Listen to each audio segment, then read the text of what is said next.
membantu saya untuk bersosialisasi tentang pendidikan kesehatan sekolah, di mana saya akan membawakan materi tentang pentingnya mencukupi kebutuhan cairan untuk saat olahraga. Sebelumnya, izinkan saya untuk memperkenalkan diri. Saya Budi Setiawan dari Pendidikan Jasmani Universitas Jenderal Sudirman, angkatan 2022. Alamat saya di Banjarsari Kulon. Jika kalian pada mau ingin main, silakan, dipersilakan, diperbolehkan. Oke, lanjut materi ya. Langsung lanjut. Di judul ini ada kata kunci, yaitu pentingnya mencukupi kebutuhan cairan tubuh saat berolahraga. Di judul ini ada kata kunci satu kata. Ada yang tahu? Ada nggak? Oke, kata kuncinya yaitu cairan.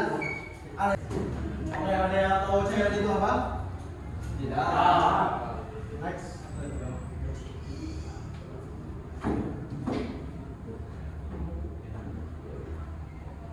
Oke, cairan adalah salah satu kebutuhan dari tubuh manusia yang sangat penting. Tapi sebagian besar termasuk dalam tubuh manusia yaitu air, bisa dibesarkan sekitar 80% sampai dengan 90%.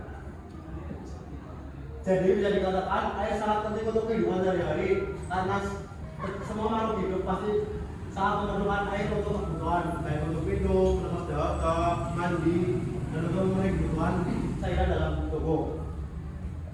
Air juga berperan penting dalam tubuh kita, yaitu untuk pencernaan dan metabolisme. Maka dari itu, manusia itu sangat membutuhkan cairan air untuk kebutuhan cairan dalam tubuh. Namun, setiap individu atau setiap manusia memiliki kebutuhan cairan yang berbeda-beda sesuai dengan kondisi tubuh, usia, suhu lingkungan, makanan yang dikonsumsi, dan aktivitas fisik lainnya. Seperti contohnya, seorang olahragawan atau seorang atlet, kebutuhan cairannya akan berbeda dengan seorang guru atau orang kantoran. Ada yang bisa mendeskripsikan kenapa bisa berbeda? Ayo anak kita, ada yang tahu nggak? Paninggi.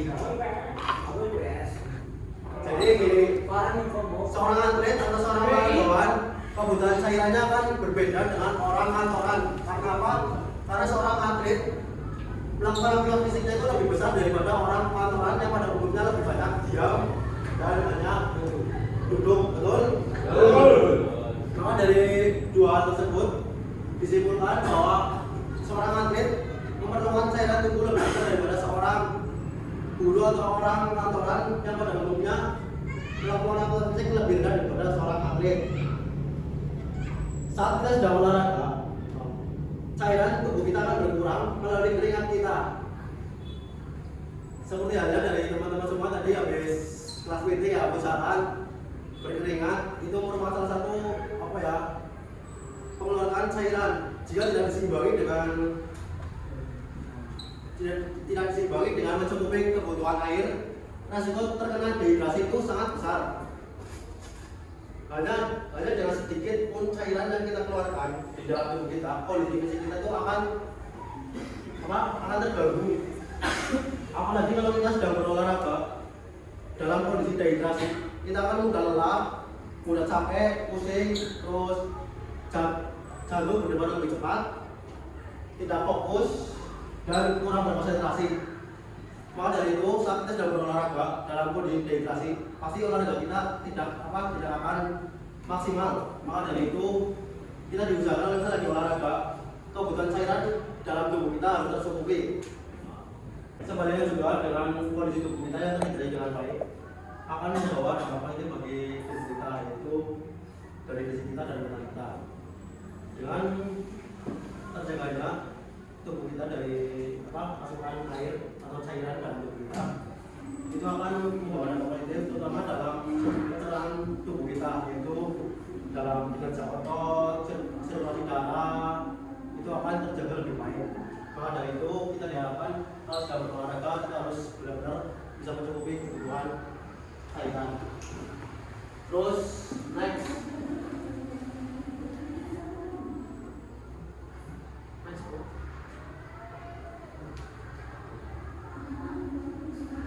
Oke, meskipun dari setiap individu memiliki kebutuhan cairan yang berbeda-beda. Ada pedoman umum jumlah kebutuhan air saat dan sebelum olahraga.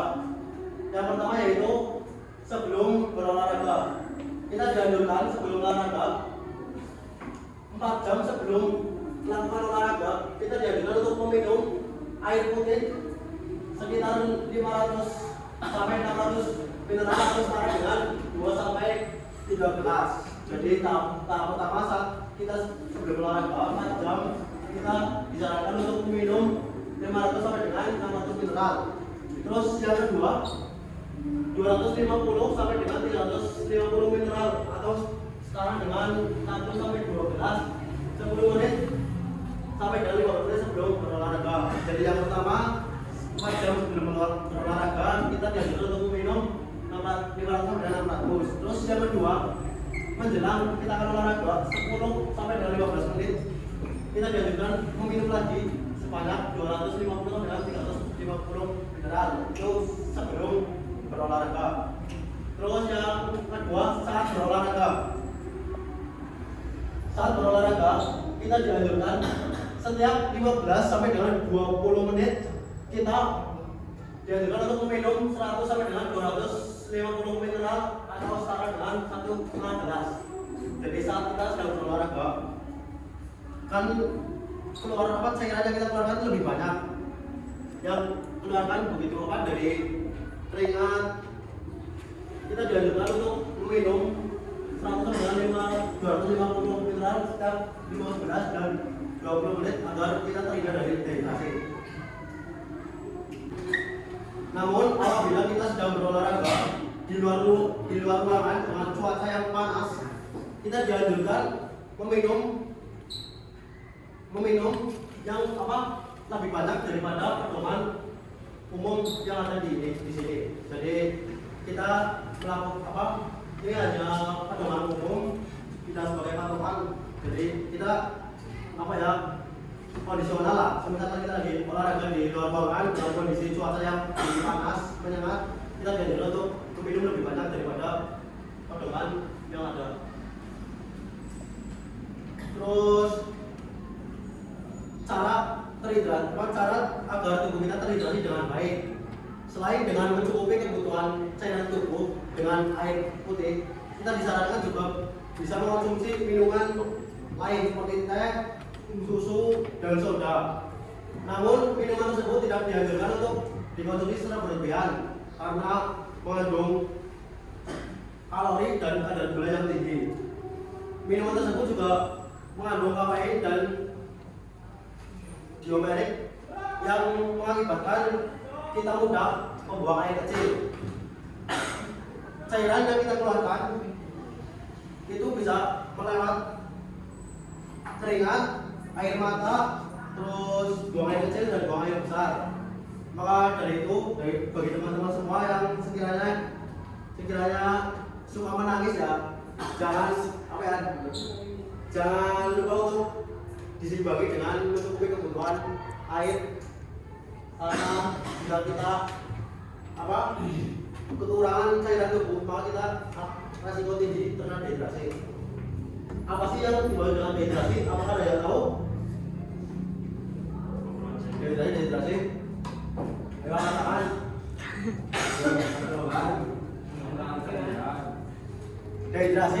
Dehidrasi yaitu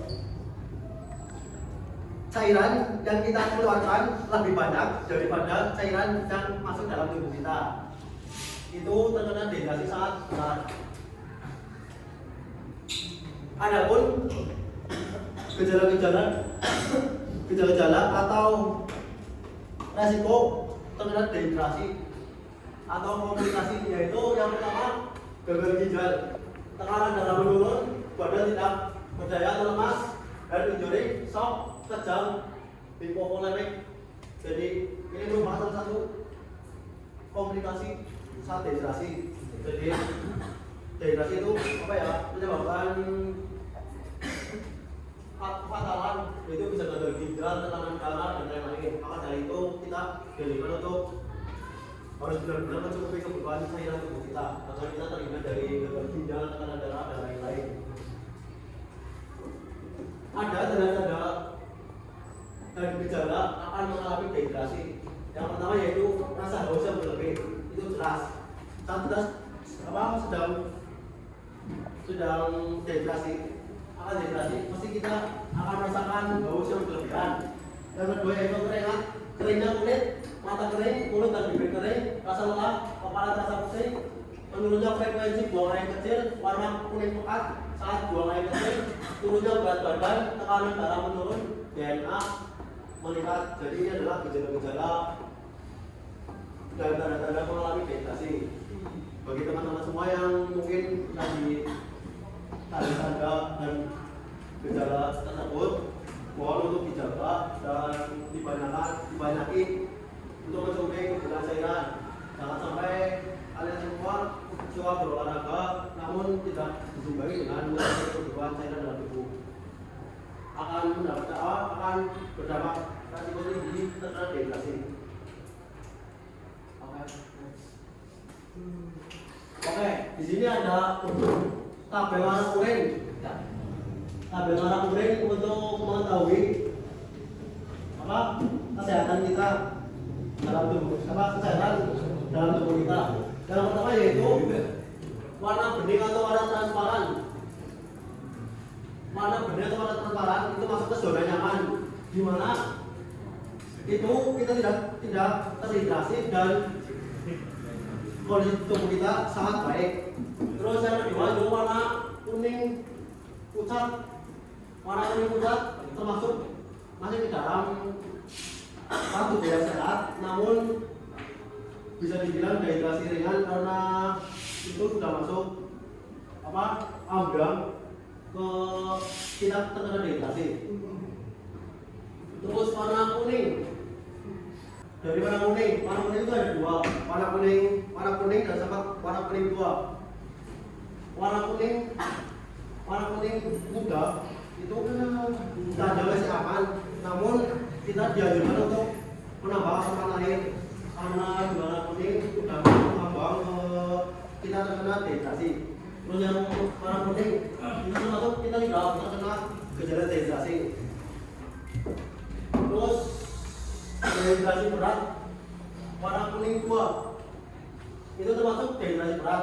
Kita harus benar-benar mencukupi kebutuhan. Dan terakhir itu warna coklat, di mana warna coklat itu tanda kita sudah mengalami dehidrasi.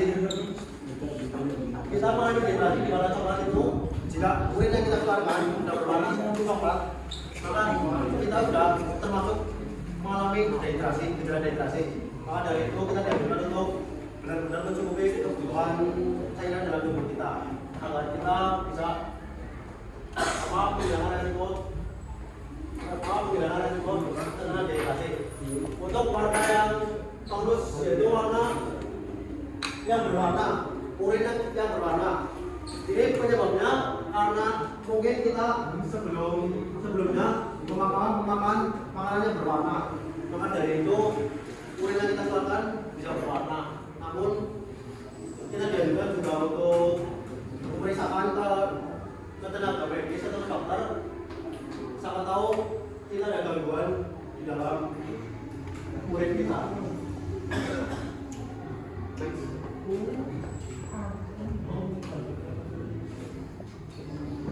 Terus ada cara mencegah dehidrasi. Dehidrasi dapat dicegah dengan memastikan bahwa asupan tubuh selalu tercukupi. Asupan yang dianjurkan yaitu sekitar 2.000 sampai dengan 2.500 mineral setiap harinya. Hal ini tergantung dari masing-masing individu. Jadi setiap individu memiliki kebutuhan cairan yang berbeda-beda. Mungkin dari mas ini sama mas ini memiliki cairan tubuh yang berbeda-beda karena aktivitas fisiknya akan berbeda. Mungkin ini lebih berat, ini lebih ringan atau dan sebagainya. Tapi kita dianjurkan untuk memenuhi kebutuhan cairan tubuh kita lebih banyak dari ini. Ini hanya pedoman dianjurkan untuk minum sekitar 2.000 sampai 2.000 mineral di setiap harinya. Terus karena tiap aktivitas dan produksi keringat berbeda untuk setiap individunya, karena asupan yang dibutuhkan juga berbeda. Seorang yang sedang melakukan olahraga juga dianjurkan untuk meningkatkan asupan cairan tubuh agar bisa menjaga keseimbangan cairan dan elektrolit dalam tubuh kita. Jadi kita sudah berolahraga, cairan yang kita masuk itu sangat berbeda-beda. Jadi kita tuh yang lebih tahu akan kondisi tubuh kita. Kita kurang asupan atau tercukupi itu tergantung dari tubuh kita sendiri. Mungkin dari sini ada yang dipertanyakan? Cukup? Oke. Saya pesan aja, kalian semua kan di sini banyak yang atlet ya, banyak olahraga, olahragawan. Maka saya mohon ya titip kalian untuk benar-benar mencukupi kebutuhan saya dalam tubuh kalian semua. Jagalah dirimu baik-baik. Siapa lagi yang bisa menjaga dirimu kalau bukan dirimu sendiri? Jangan cintailah dirimu sebelum Anda mencintai orang lain. Oke.